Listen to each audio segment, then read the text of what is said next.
Hi bye, ug sa tanang mga naminaw karon. I just want to share my story here. By the way, just call me Chen. I'm from Mindanao. I belong to a broken family. Bata pa lang ko, gabulag na akong mami ug daddy. Naminyo og usab akong mami while my dad is in Luzon. Iyahang gimanage ang mga hotel di adto. Pero walay right si mami sa mga hotel kay family business to sa akong mga yumaong lolo't lola. So dili conjugal property sa akong mga parents. Anyways, I will start my story na. I was in college when I met Jeff, my first love. Nagkaila mi tungod sa muang mga common friends kay lahi man mi og school. Engineering iyang kurso, ug ako kay accountancy. He courted me for almost 6 months. Yes guys, dugay na ko siya gisugot kaya ako maunahunaan ang nahitabo sa akong parents. Mahadlo ko masulod og relasyon kay basin masakitan ra ko. Si Jeff is so very gentleman, sweet, bonus na ang gwapo ug may kaya ang pamilya. I knew that time nga nahulog na jud ko sa iyaha. Bisan lahi mig school, hatod sundo ko niya sa eskwelahan. Until one day, I decided nga sugto na dyan ako siya kay nadutlan sab ko sa mga advice ni tita. Sa akong tita di ay tuod ko nagpuyo guys since pagbulag sa akong parents. Ningon akong tita sa kuha, nga Chen, wala kay plano sugton si Jeff. Loy biya, wala jud mi undang og panguyab nimo. Ayaw paasa, og dili ka, prangkahin na lang. Mitubag ko nga, mahadlok magugko tita eh. What if? Itubag si tita nga, mahitabo ang nahitabo si mo ginikanan? Ayaw i-general Chen. Dili tanang love story pareho og ending si mo ginikanan. If you love Jeff, ayaw pahirapi imo ang kaugalingon. Sa modo akong gitext si Jeff nga may istorya ko. Nakita mi sa resto. Gwapo kay siya guys. Kinsa man ko nga dili ma in love siya hatawon ay. Then una siya nga nakaabot na ako sa mga meeting place. Pag-abot na ako, mingon ko niya, nga hi Jeff, sorry na late ko gamay. Itubag siya nga, okay ra Chen. By the way, unsa may atong istoryahan di ay? Why man diri pa nato istoryahan? Sa inyuhan na lang di ay. Wala ko siyang giingnan, nga Jeff, it's a yes. Itubag siya nga, yes? Unsa yes Chen? Ginan ako siya, nga yes good. As in yes, gisugot na tika. Og lipay kay siya guys, kay finally daw gisugot na nako siya. Mas misamot pa siya ka-sweet nako. Jeff was everything that time. Happy kay me, until naabot mi og 1 year. Nag-celebrate me together, kaon, laag, tanaw sini among gibuhat. Wala day sa mua ang sex guys, kay I told Jeff nga dili pa ko ready. Ug nisabot raman sab siya. Nakailan akong daddy siya ha kay permi man ako patawagon si daddy through video call. Ug naabot ang graduation ni Jeff, netok sila ha. Ug wala ako magdahob nga dubli di ay ang ilang handa. Para siyang graduation ug para sa pagpropose niya nako. Ulaw kay ko as in kay sidya sa tubangan sa daghang tawo. Yes guys, ming yes ko syempre. He can wait man daw until mo graduate ko. And then years passed, graduation na sad ko. Lipay kay couple si Jeff kay after ani nga celebration, kasal naman namo ang planohon. Naka-work na ito si Jeff sa firm si Antito. Smooth lang yapon ang mga relasyon. Ako pahulay isa. Wala pa nangita og trabaho kay og bahin sa money, pinadalhan man yapon ko sa kong daddy. Og si Jeff sad, ginahatagan ko niya kada sahod niya. Sa kuha niyang ihatag tanan sahod pag wala siya gamitan. And then one time, nagstorya min Jeff about sa mga plano. Ngayon siya nga, babe, pakasal na ta. Stable naman ko. Ikaw ayaw na lang sa pag-work kay gusto ko magka-baby dayon ta. Tubag ko nga, sige babe, kuhin man imong gusto. Hapit naman mahuman ang tuig babe. Next year na lang kay maot daw pakasal ko mga last month na sa tuig. Ug nasabutan na mo sa June next year. We are so excited guys kay finally makasal na jud me. Matabang sa daw sa gasto si daddy. Of course, I'm his only daughter. Mo todo suporta siya namo. All was planned. Mga relatives namo, friends, kabalo na about our wedding soon. Until one day, Jeff called me nga naa daw siya yung seminar sa Cebu. 3 days daw siya dito. So 3 days mi nga dili makita. Tawagan na daw ko niya if maka-vacant siya. Og nakalarga na jud siya. Sa first day niya dito, permi siyang tawag na ako. Pagka last day, dili naman siya makontak. Until pagkaugma. Ug kabalo ko nga nakauli ni siya that day. So may adto ko sila ha. Ana si mama. Kay mama ug papa na diay ang tawag na ako siyang parents, sukad siya nagpropose na ako. Na daw sa kwarto nga natulog kay Gikapoy. I was like, ha? Natulog? Wala man lang nag-text na ako nga okay ra siya. Naabot na siya.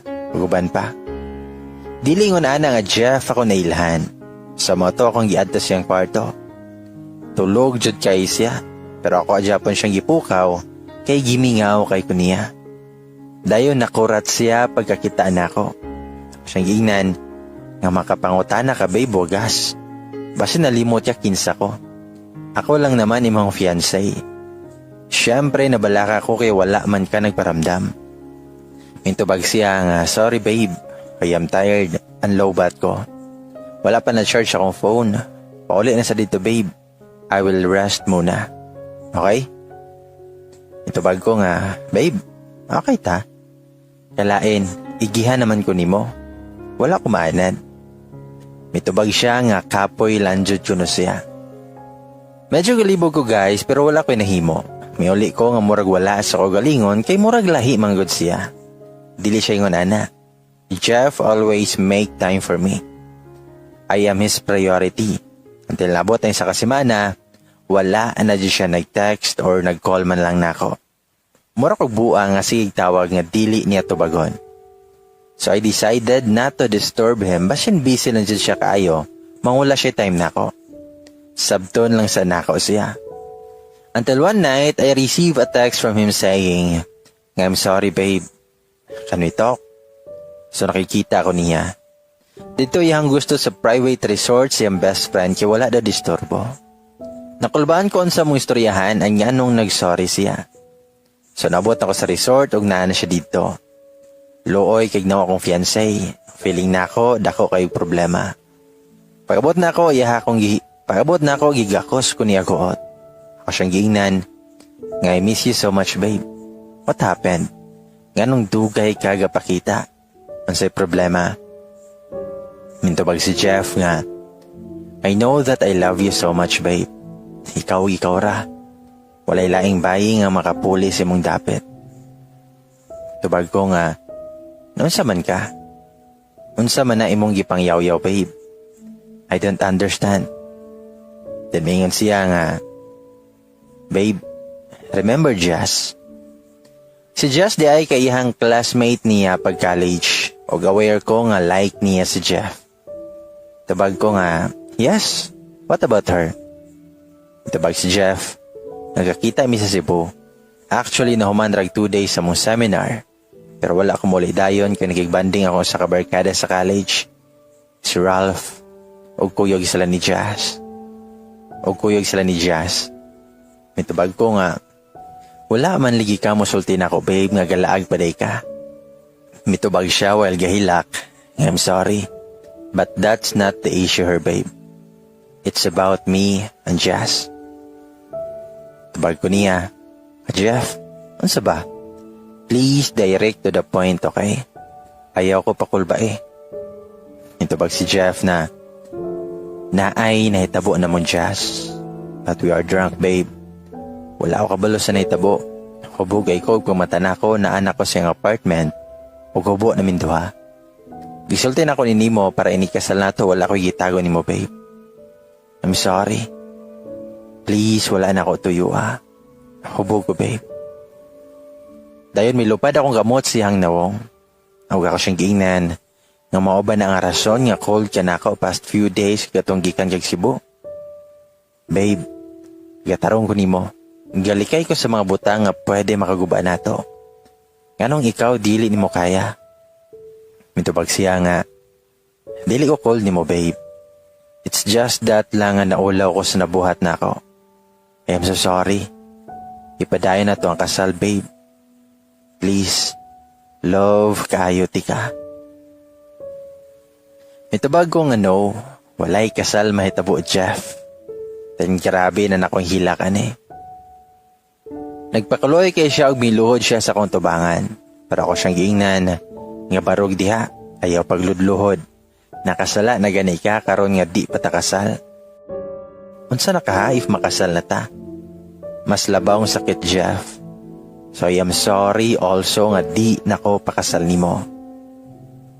Tabag siya nga karon ra ko nakasala, babe. Dili na ko nimo mapasaylo. Itubag ko nga dili. Dapat gawon na ka na. Karon ra ka nakasala pero wala nimo na nga mahayan na nimo hangtod sa hangtod. Midagan ko pagawa sa resort, dili na ko kaya ang kasakit.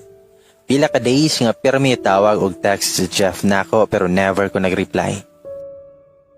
Nasakitan kay ko, though wala siya relasyon sa girl, pero naay nahitabo nila. Kaya man niya likayan si Jazz kay aware siya before nga nagka-like to niya, pero wala niya buhata. Jeff was my first love, and my first heartbreak. Ako man sa nahitabo, gadaot sad ko. Wala ko'y gana mukaon, pero meron kong mukmok sa room. Mugawas ko sa hay para mo palit o gilimnon. Ga-practice ko ginom, matusita sa room to bring foods, pero dili na ako kanon. Asin sakit kayo. Ulaw pa dyan kita na ng mga relatives kabalo na abot sa kasal, unya dili madayon. One day nadala ko sa ospital kay nakulaps ko, tungod sa walay kaon, sa permihilak, haggard na kay ko. After pila ka weeks, nakagawas ko sa ospital, o gipadto kong daddy sa Luzon para makalimot kong Jeff. So niskot ko kay gimingaw na sa kong daddy. Nag-eskwela pa ko last na kong adto dito. So dayon flight na ako. Sa plane pa lang, gahilak na og ayo. I miss Jeff so much. Wala na ko'y balita niya. Last time nato siya hospital, wala siya pasudlan ni tita sa kong room. Kay basin mo sa motra daw ko kaluya if makita siya. Sakit pagyapon kayo ang nahitabo na mo. 4 years ang nasayang. Sa isa lang kasayop ni Jeff. Anak kong friend, yung paselo na lang daw na ako si Jeff. Total, kaisa raman daw to nahitabo. Pero kung mind og hard, dili man kaya magpakamartir. I love Jeff that much mao nga nasakitan kay ko. Dayon ay mikalit og ingon, nga will you please stop crying? Nakurat ko sa kong tapad sa plane. Nalimot ko na namaday ko'y tapad niya lalaki. Itutukan ako siya. Gwapo, pution, pero istrikto lang kaayog dagway. Wala na lang kumitingog, may atubang na lang ko sa bintana. Pagtugpa sa plane, gitagbo kong daddy sa airport. Gikan sa airport, diretso ming daddy sa hotel para makarest ko. Ever since na jud ko'y own room sa hotel, kay sa unang every vacation, dito jud ko maglaag at tong bata pa ko. Pagabot na ako, nakatulog din ko sa kakapoy. Gipuka kong daddy mga 6 p.m. para mag-dinner. While nagkaon ming daddy, I saw that familiar face in the other table. That guy in the plane.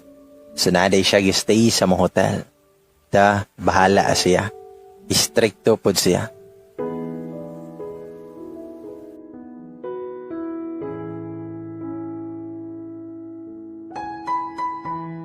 Dayon kumusta kong daddy. Mitubag ko niya. Nginahinay ko nga gamove on dad. Sakit paghihapon pero kayahon ako. Mitubag si daddy nga, I'm so sorry if I was not there to guide and to comfort you. Mitubag ko nga, it's okay dad. Importante gaoban na taron. Kaubanti ka sa kong pag-start og new life here. Gilantaw na ko gusab ang guys sa pika stable. Isog kaig nilantawan na mo, pero gwapo gyapon siya. Pero bahala siya. Wala pod ko kailan niya. Milabay ang pila ka adlaw, ming soroy ko sa mall dool sa hotel. Kadugayan akong lakaw-lakaw kabantay na jud ko nga naay gisunod-sunod na ako. That guy in the plane. May honong ko, gakaw siyang gipangutana. Excuse me, isundan ko nimo. May katawa siya og miingon, ngunsay pagtuo nimo nako, stalker? Tubag ko niya, nga malamang, kay gisunod-sunod man kanako. Mitubag siya, nga dili ka gwapa para akong i-stalk. Mitubag ko nga what? Bastos ka. Gilawad ko sa lalaki pero gipili na ako mulakaw na lang. Narakay adlaw na ako tawhana ka. Pagabot sa hotel, tingala si daddy kay isog kay kugnaong. Nangutan na siya kung ano. Itubag ko nga nabasot lang ko dad. Sorry. Rest sa ko dad. Sabay hug o kiss kay daddy. Then days passed, okay akong stay sa hotel ni daddy. Dili na sadyain na ako mahuna-hunaan sa Jeff. Akong gisulit ang adlaw. Naglaagog resort. Sugtan rasad kong daddy kay part of moving on man daw. Alone ra ko pirme kay lisod pod ubanon si daddy. Nga busy man siya. So no choice ako radyo dusa. Wala ako sa resort, lingkod-lingkod ko sa baybayon dala emote. Nakahilak jud ko kay nakadumdum kong Jeff. Imbis mag-move on ko, siya naman noon ako nadumduman. Sakit paghihapon ang tanan. Well gabako ko na imihatag og panyo. Paghangad na ako sa Mr. Guy sa plane. Unsa ba? Kinsa man jud ka? Nganong sige man kag sunod-sunod. Nisamot noon ko hilak sa kalagot. Mitubag siya nga, why are you crying? Mitubag ko nga, wakay labot. Pwede ba nga pahawa dere? Mitubag siya nga, sorry. Guest sab ko ani nga resort. Wakay mahimo ana. Oh, by the way, why are you alone? Where's that man? That old man?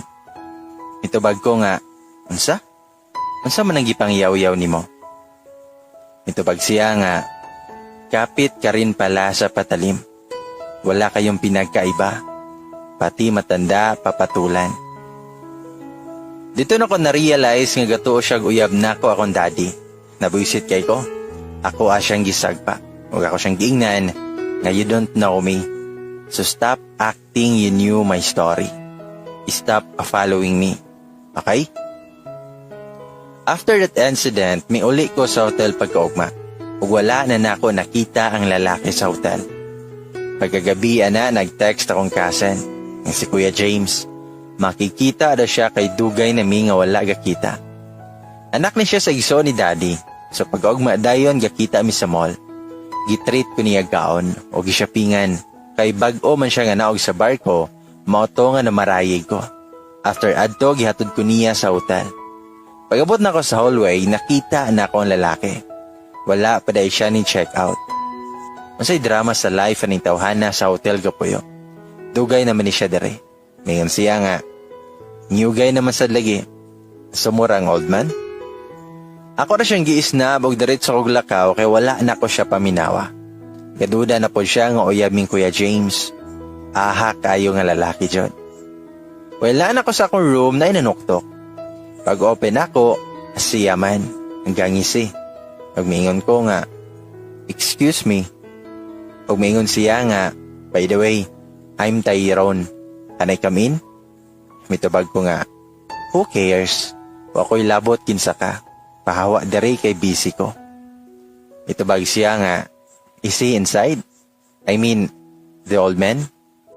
Ug ako siyang gitubag, nga bastos kay ka. Ug siya gangisi og samot og miingon, nga nganong hilig mong tiguwang, unsay naa nila. Gisag pa na sad nako siya ug ako siyang giingnan, nga will you please stop? That old man is my father. And kadtong lalaki nga gatod nako is my cousin. And my father owns this hotel. So klaro na. Nahilom siya nga murag na ulaw. Ako adayon nga gisira ang door. The next day nigos ko sa hotel ug gisundan kong Tyrone. Ug ako siyang giingnan. Nga unsa man, manginsulto na sab ka? Unsa naman sad po di mong nakitaan? Mitubag siya nga, I'm sorry. I didn't mean to insult you. Base ramang good sa ako nakita, maong nakaingon ko nga imong sugar daddy to imong kauban. And starting that day, permi na ko niya nga atangan ko mugawas ko. Ug nagkasuod jud me, kaya he shares everything to me. The reason why naa siya sa among hotel is because broken-hearted pud siya like me. Ipagpalit daw siya sa iyong uyab sa tigulang nga kortahan. Dahil nakadecide siya nga mag-move on, pero wala siya kabalo asa siya padulong. So pagkikita niya na ako sa plane daw, iya akong gisundan, kay na-attract daw siya. Only to find out nga naa naman day kuno ko'y old man. Mga adtong wala pa siya kabalo sa tinuod, lagot kay siya nako kay nakadundom siya sa iyang ex nga girlfriend. Until labot ang time nga ni uli siyang Mindanao. Ako nagpabilin ko sa poder sa kong daddy. Pero text sa naming Tyrone perme. Bisan siyang busy sked, nagyapon siya time nako. Nag-work siya balik sa iyang gitrabahoan niya company before. And then milabay ang panahon, it's been 1 year since I left Jeff. Mahimutang mansyod nga ako ani biya, kay ako biya ang milayas. I can say that I'm totally healed. I can entertain suitors if I want. So I decided nga mobalik sa Mindanao. Instead nga si tita ang mutagbo na ako sa airport, si Tyrone ang nadidto kay kabalo man siya nga muli ko, so wala na lang ko patagbo ni tita. Pag pagkakita ni Tyrone sa kuha, maingon dayon siya, "Hi Chan, I miss you." Nakatawa ko dahil maingon nga, "Makamiss wagas." Pero may manta nga text sanay, dayon video call. Gimingaw pa jud. Then mitubag siya nga, "Oy, ikaw, wala kaming ngawan ako?" Mitubag ko nga naman pod nga mingawon ko. Sige na ay kighulat na stita na ako. Unsa man, mauban ka na ako sa moa? Then mitubag siya nga syempre, para makabalo ko sa inyo ha. Pagabot sa balay, gihag na kog ayos tita. Mingaw kay ko niya, then gipaililan ako sa Tyrone, kaya natingala siya kinsa daw akong kauban niya laki. After 1 month sa akong pagbalik sa Mindanao, nagkita mi sa mama ni Jeff. Gusto ko malikay kaya wala ko kasabot sa akong gibati. Naulaw ko nga nagmama na ko niya before unya way kasal na hitabo. Nang hinayang kay wala na dayon among kasal ni Jeff. Ug mahadlo ko makabalita og asa ni si Jeff karon. Pero dili pwede maglikay-likay na lang ko. I need to face them. Mo na nakigistorya og nangumusta ko sa mama ni Jeff. Pumitubag si tita, nga, "Oy Chin, anak, nakabalik na day ka?" Pagkadong na ko sa ward nga anak, lami kay hilak. Nagihapon ng anak na tawag niya nako nga same as before. Namiss na ko ang mama sa lalaki nga akong gimahal pagayo. Kumingon ko nga, "O tita, mga 1 month tapod ko dere." Mitubag si tita, "Aw, maayo Chen. Si Jeff kay ni abroad na. Dito na siya nakabase. Apa siya sa iyang kuya sa Canada." Mitubag ko nga, "Good for him tita. Mao man na iyang pangandoy sa una." Mitubag siya nga, "Oo, maajud na iyang plano after sa inyong kasal unta Chen. Sayang kay mo. Unta nahatagan nimo siya og second chance." Mitubag ko nga, "I'm sorry tita. Siguro dili jud kami para susagusa. Maayo kay sugot iyang wife nga mag-abroad siya." Mitubag si tita, "Nga wife? Wala pa man naminyo si Jeff Chen. He waited for you to come back hoping he can fix everything. Apil siya nga nag-antos sa kasakit pero kabalo siya nga nakasala siya. Sumauto nga nakadecide siya nga mo abroad kay wala man jud ka mo balik. Murag gihiwa akong dugan why I am still affected. Sala ba di ay nga wa ko mohatag og second chance. For me, that was the best thing to do that time. Ang mo palayo. Pero why I have this feeling nga mura kog na guilty. Ug milabay na sa mga panahon, it's my birthday. Pero wala ko mosugot nga magpa-party si daddy. I just want it simple. Gamay ra nga salo-salo sa balay ni tita. Then pagkahuman ng laag mi ni Tyrone. Tanaw mig salida, then sori-sori sa mall. Ug iya akong gidala sa isa ka pinakanindot nga tourist spot sa mong place. And dito he courted me. Tyrone is humble, lahi sa first time na mo nga pagkita. He's gentleman, caring, sweet, guwapo, edukado ug disinte nga pagkatawo. An gisugot na kao siya. Marupok ako that time. Sakto na siguro ang 1 year para mailhan na mo ang sagusa. Og sakto na sad ang 1 year para matawag nga naka-move on na mi sa mong tagsa-tagsa ka heartbreaks. Our relationship was perfect for me. Smooth kayo ang tanan. Hatod sundo ko niya sa kong workplace. Nag-work na ituod ko pagbalik na kaugikan sa Luzon. After 1 year, he proposed and I said yes for the second time. And I will do everything at dili na heartache sa musunod aning proposal this time. Giplanday na mo ang mga wedding. Mga 1 month ay mo kasal ni uli si Jeff. Nakita na mo siya ni Tyrone 1 time sa mall. Akong giinan si Tyrone about niya. Lagot niya si Tyrone kay maod ay kunutoy nakaingon sa kong heartache sa una. And at the same time, thankful siya kay og wala daw may gabulag, dili ko niya maila. Pag-abot na ko sa mua, I received a text. Unknown number. Og maingon nga, "Congrats in advance, Chen. I am happy that finally you met that guy nga kaya ka panindigan. Not like me. So weak. Dili madala sa tentasyon. I am so sorry for the pain I have caused you. I will love you from afar. I am not totally move on from what happened to us. Sakit paghihapon kayo. Pero masakit ang makita ka nga kaslo na sa lain. Pero wala na ko'y mahimo. It's all my fault. Dawaton ako tanang kasakit. And I will do this until I love you no more." After I read the message, kabalo ko nga gikan to ni Jeff. Pero wala na mahimo ihan text because I'm getting married to Tyrone. The man who stood by me. Ang tao nga puro kalipay ang gihatag sa kuha, sukad mi nga nagkauyab. Then nakasal mi ni Tyrone last January 2019. And I am 2 months pregnant now. Lahat talaga ng pangyayari may dahilan. Wala ko gadahom nga after my heartbreaks with Jeff, I will meet Tyrone. And siya di ay ang gitagana para sa kuha. Mo nang ang ako lang miingon nga don't find love kay kusa ranang moabot sa inyo ha. Kung para na sa imuha, para jud na sa imuha. Ladies and boys, mao kana ang confession ni Chen. O karon natong basahon ang reply ni Jeff sa ani nga confession.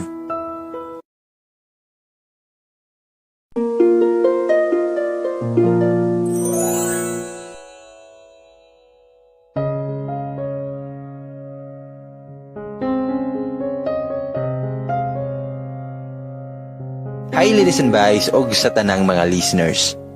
Og karon akong basahon ang reply ni Jeff sa confession ni Chen. Hello everyone, and good day. This is Jeff, the man behind Chen's heartbreak. Gusto lang na ako i-share akong side, bisa na na-confess na ni Chen tanan. But I want to share also what I have felt the moment that incident happened. By the way, dili kay ko tigbasa og tigpaminaw dere. Nahibawan na lang nako nga nag-confess sa Chen na tungod sa akong igagaw nga hilig kayo mubasa og maminaw dere. Tinuod tanan ang gisulti ni Chen sa iyang confession. I met her through common friend atong college pa mi. We became friends and I fall for her. She's smart, pretty, so understanding, sweet and caring. I courted her. Pero dugay kay nako na angkon ihang tamis nga yes. But it's all worth it. Isa pagsugot niya nako, puro man happiness ihang gipabati nako. She's my world that time. I love her so much. And I am planning to marry her someday and have kids with her. She belongs to a broken family. I can still remember her line saying, nga babe, gusto ko pag magkapamilya na tapuhon, I-love jud nato atong mga anak ha. Kay lisod kaayo og kulang sa pagmahal sa ginikanan ng mga bata. Like me, buhaw ko sa pagmahal sa inahan. Tinuod, na may kwarta pero unsaon man na akong kulang ang pamilya. Mas pilion ako nga kulang ko financially basta kumpleto akong pamilya. Every time musulti siya na magilak jud na siya. Mao na nga kutob sa kumahimo kalipay jud akong ihatag niya. At except for one mistake nga until now gimahayan ako pag-ayo. That time nga nananghid ko nga na-seminar sa Cebu, nagplano ko nga pag-uli na ako, mag-out of town me, para makarelax o magka-quality time in duha. Sa mga to nga nalipay ko nga nadalarag 2 days ang seminar, kay sayo ko makauli. Pero I saw my closest friend in college nga si Ralph. Is we discussing nga si Jazz. Kabalo ko nga naibog ni si Jess na ako sa una sa college pa mi. Na ganito'y time nga magselos si Chen pero maokay rami. Nakilag si Ralph, todo balibad ko kay napaybi ako'y plano pag uli. Pero may insist din siya kay talagsara daw og dugay na daw mi nga wala nakabanding. So ako, nirespetar na lang sad ko kay amigo kay mi. Nangatamig bar o nagkuyog-kuyog po si Jazz na mo. Wala sa bar, nag-worry ko kay wala man ako na charge akong phone di ay. Lobat kayo. Dili ko makatext ni Chen kung asa ko. Dili na ko batasan nga makitext sa mga kauban so wala na lang ko nangita og way nga makontak si Chen. Pas-pas kayong panghitabo. May mata ko sa apartment na naked. And I sleep with Jazz who's naked also. Mura kong mabuang una-huna nga nung naabot ko dito. Mong nakapangutan ako sa akong kagalingon nga why I am here. Mitubag si Jazz. Nga nalimot ka? Nahubog kay ka Jeff. Dili na ka makakayag uli sa hotel nga imong gipunduhan, so I bring you here in my paradise. Daw ka siya ngisi. Mananangutan ako niya, what happened to us? Don't tell me nga, umisumpay si Jazz nga, yes, something happened to us. Marupo ka eh. But don't worry, di ka ingnon nga pakasli ko. I know you love Chen so much. Maong di ka ilogo niya. Niulay ko Mindanao nga lutang. Wala ko sa akong kaugalingon. Wala sa kumitawag ni Chen to let her know nga naabot na ko kay galibog ko sa akong buhaton. Nakasala ko niya. Nakasala ko sa babae nga akong kilove pagayo. I felt so guilty that time na naulaw ko sa akong kaugalingon nga nabuhat na ko to. Nga nung wala na ko likay si Jazz. Nga nung nagpatintal ko niya. Murag mubuto akong dughan. Huot kayo. Wala ko'y nawong yatubang ni Chen. I love her so much and I don't want to see her crying. Pero kung may bala niya ang naitabo na may Jazz, I know she will cry and worst, bulagan jud kiniya. Until wala jud kaagwanta si Chen. Yato na ko niya sa balay. Lami na kayo ihilak in front of her pero gapugong rajud ko. Puzzled kay siya. Wala siya kasabot og naunsa ko. I want to hug her and tell her the truth but how? Moto ako asyang gipapauli bisan sakit kay sa kuwang buot kay dili ko gusto nga makabuhat og wrong move. I need to think many times kung unsay angay buhaton. Kaslo noon nami. Dapat ulay problema ngayon ani pero unsaon man nga naa naman eh. Until one day I decided to tell her the truth about what happened to me and Jazz in Cebu. I know nga it will break her heart kaya we promise to each other nga dapat dili babaye or lalaki ang mahimong rason sa moang mga away. Pero unsa akong gibuhat. I don't have any feelings for Jazz. It's just I am drunk. I forgot everything. As in blank jud kaayo ko ato. Nakamata na lang ko nga naaday ko dito. Dako kay kog sala ni Chen. And I am ready for the consequences. So I texted Chen nga makikita mi sa resort sa akong friend. And dito na ako gisultitanan. I've expected nga mahilak din siya. Laparohon ko, masuko siya pag-ayo. Ang wala na ako gi-expect, kay ang muatras siya sa mukasal. Nahugno kay ko. Mingluhod ko siyang atubangan kay nagsorry pero wala yun siya nadala. Grabe niyang hilak. And siyang paghilak ni samot ang kasakit nga akong gipati. I've caused her so much pain. Ang kasal nga dugay na kaya na akong gipangandoy sa kalit lang, dili na madayon. After that incident, kapila ko nga ga-attempt og tawag og text ni Chen, but wala yun siya mitubag. Grabe akong gaguol. Gahubog ko just to forget everything pero lisod kalimtan. Dili nako kay mawala si Chen sa akong kinabuhi. Wato ko sila ha pero dili ko pasudon si Antita kay mao daw ang tugo ni Chen. Until one day nabalitaan ako nga nasa ospital si Chen. Nagpost og pic niya sa ospital ang one of her friends. Andito mura gidunggab akong dughan. I saw her lying in bed nga luya kay nawong. Dako og eye bags pero gwapa gyapon. Og how I miss this woman. Moto nga dali-dali ko adto sa ospital pero wala ko pasudla sa room ni Chen. Wala masugot yan, tita. I understand, tita, kay tungod man sad na ko maong nahitabo ni Chen. After a week, nakagawas na si Chen. Angi palarga siyang daddy dito sa Luzon. Misamot kog kahugno kay layo na jud noon kayo me. I can fix everything na jud kay layo na siya. Nakaibalita ko siya mga friends about her kay giblockman ko niya sa social media. I've waited for her kay gatuo ko nga mobalik siya if ma-okay na siya. Pero nabot naman og tuig wala man siya mobalik and her friends told me nga basin didto na daw si Chen for good. I asked them if naa na ba'y boyfriend si Chen dito. Wala pa man daw. Sumurag na okay rasad ko nga at least wala pa siya uyab. Nakadecide ko nga mularga na lang og Canada kay mauman jud na akong plan after our wedding. Hoping nagbalik na ako ma-okay na ang tanan. Wala ako dito sa Canada, pero may ko kumustahon sa kumama. Kung okay na ba ko, kumusta akong trabaho o guban pa. Huwag akong itubag ni mama, kaya okay raman ko ma. Ang dili lang okay, mao among relationship ni Chen. How can I fix everything? Nga murag ako na lang man siguro ang asa nga ma-fix pa mi. Tabag ko mama, oh by the way, I saw Chen yesterday. Nibalik na siya dari Jeff. Tubag ko nga, really ma? O niya, kumusta man siya ma? Itubag ko mama, murag okay na. Pero nak, based sa among pag-istorya, murag wala na siya'y plan nga ma-okay pa mo.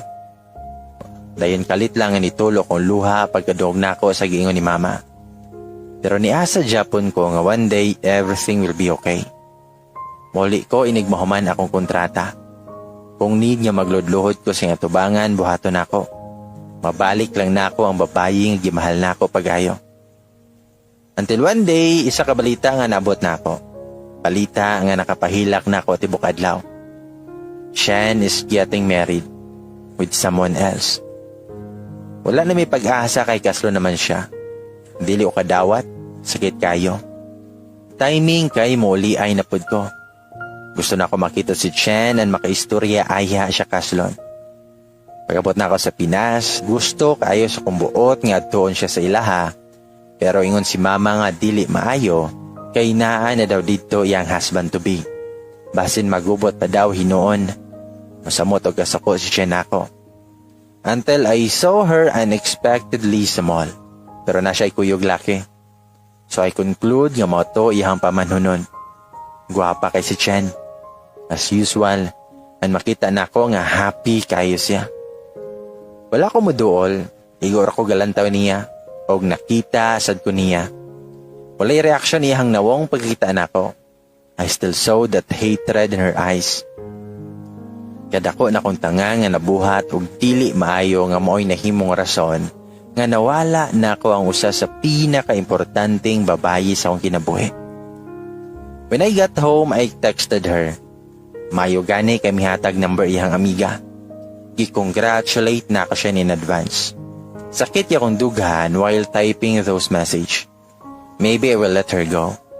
Dili na ko dapat mo hold pa sa pag-asa nga ma-okay pa mi, kaya wala na'y pag-asa. Sakit yung process pero maginahinay na siguro kog move on. After silang kasal, her friend told me nga tua daw sila sa Palawan for their honeymoon. Nasakitan kay ko kay mao na among plan after sa mong kasal. Nga sa Palawan mi mo adto.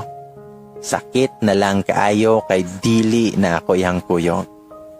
After a week, I received a text from a no number.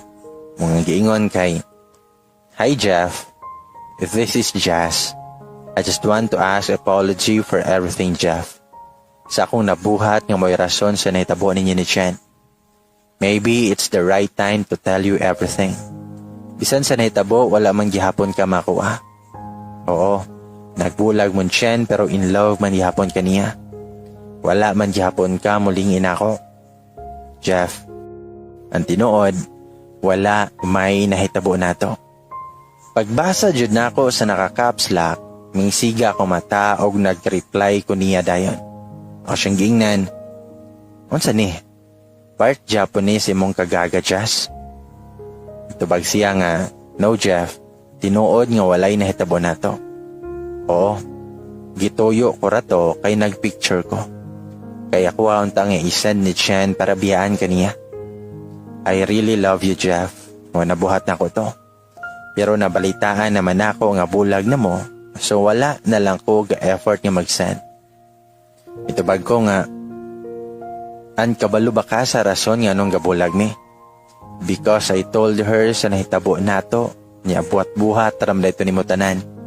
Wakay kasing-kasing Jazz. Iguba nimo among mga kinabuhi. Dili na mabalik ang tanan. Og ayaw pag-asa nga magustuhan ti ka, kay dili na mahitabo. Mitabag si Jazz nga, I'm so sorry, Jeff. In love lang ko maong nabuhaton nako. Sorry kayo. I know nga dili na pwede ninyo ibalik ang tanan, ay kasal naman siya. Pero pwede pa nimo nga makonfess niya tanan, aron mawala ihang kasuko ug makabalo siya sa tinuod. Sorry. BS kay diba? As in, aha kayo. Tanan na mong kasakit ni Chen, mga luha nga mong giusikan, tanan na sayang tungod ra sa wala. Wala na nako reply si Jazz. Siguro og naa pa siya sa akong tubangan, basi napatay na ako siya. Tungod sa kalagot. Unsaon ako pagsulti si Chen sa tinuod nga giblockman ko niya sa tanang social media. Anbisan makabalo pa siya sa tinuod, wala siyapoy kwenta. Kasal na siya. Grabe kaayo ang tadhana ba? Sakit kayo mo dala. Sakit kaayo mo dula. Nawala si Chen nako tungod lang sa way klaro nga tao. Until my cousin told me nga nag-confess na si Chen dere. Sa moto nga naka-idea ko nga mo confess pod, basin mao ni way aron makabalo siya sa tanan. Though it's too late, important thing is she will know the truth. Nga wala day ko makasala niya. Parihami nga biktima sa panahon. Pagkabalo na ko sa confession ni Chen, grabing tulos sa kong luha. Dili mapugngan, gimingaw kay ko niya. To Jazz, you don't have the right to ruin our lives. Grabe ka. Wala kay kasing-kasing. Karon, happy na ka. Guba na mi. Guba na ko. Wala na si Chen sa akong kinabuhi. Wala na iway nga mobalik pa siya. Bisan unsa pa imong buhaton, dili ko magkagusto sa parihan ni magbatasan. Para kan Chen, hi there babe. I miss you so much. I'm so sorry for everything. I hope mabasa ni nimo. Sa tinod lang, galisod ko. Galisod kong move on. Samot na kagiinan ako ni Jazz sa tinuod. Wala ko'y sala, babe. Biktimara ko. Biktimara ta pariho. Kabalo kong wala na kayo right mo tawag ni mong babe. Sorry. Dili jud ka mawala sa kong kasing-kasing. That line of mine nga, until I love you no more. Ambot ka no sa kaha na mahitabo. Because until now, I am still in love with you. So much. Ikaw og ikaw ra gyapon, babe. Pero dili naman pwede, ay kasal na ka. Pasagdi na lang sa ako nga higugmaon ka sa hilom. Please, good luck to your coming nga anak, babe.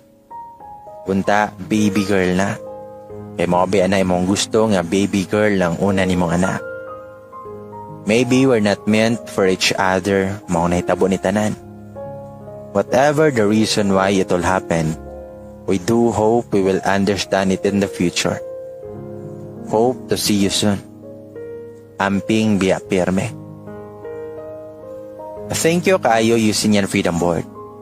Tungod ani nga page na sulti na ko tanan kay Chen ako ang gusto isulti niya. More power. Thank you sa tanang mga readers o listeners. Kato dahil gabash kay Chen, no to hate guys. Decision niya to. She loves me that much mong sobra kasakit iyahang nabate. Let's be in her shoes first ay hata mo judge niya. Sakit kayo to in her part. Ladies and guys, mao kana ang confession ni Jeff.